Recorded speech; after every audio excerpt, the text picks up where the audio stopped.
Salam jumpa. Saat ini banyak orang yang hidup hanya untuk makan, bukan makan untuk hidup.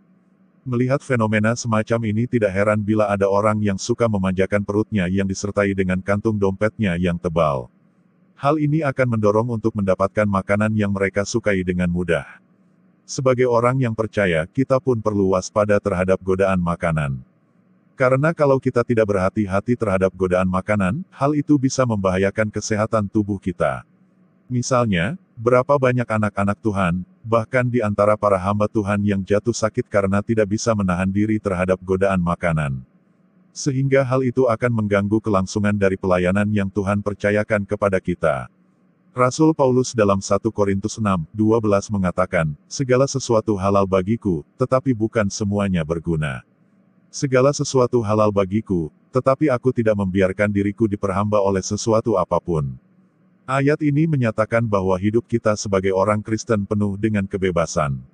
Namun demikian bukan berarti kita bebas melakukan apa saja, termasuk memakan semua makanan yang kita sukai. Yang ingin ditegaskan oleh Paulus adalah apakah semuanya berguna bagi kesehatan kita.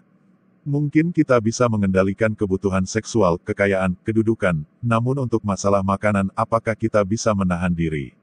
Oleh sebab itu Amsal mengatakan, bila engkau duduk makan dengan seorang pembesar, perhatikanlah baik-baik apa yang ada di depanmu. Taruhlah sebuah pisau pada lehermu, bila besar nafsumu. Amsal 23, 1-2.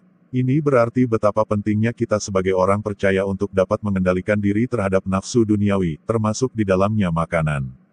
Kita percaya bahwa ketika Roh Kudus berdiam dalam tubuh kita, bukan hanya membantu untuk melakukan segala sesuatu yang berkaitan dengan hal-hal yang rohani saja, tetapi Roh Kudus juga membantu untuk dapat mengendalikan segala bentuk nafsu duniawi yang ada di dalam diri kita. Galatia 2:20 mengatakan bahwa hidup kita, termasuk tubuh kita ini bukan milik kita lagi, tetapi milik Kristus. Karena tubuh kita telah dibeli dan harganya telah lunas dibayar, karena itu muliakanlah Allah dengan tubuh kita. 1 Korintus 6:20. Sebagai orang Kristen yang sudah menerima anugerah Tuhan dalam segala kenikmatannya, apakah semua yang kita lakukan, termasuk makanan, bermanfaat dan membangun diri kita dan orang lain?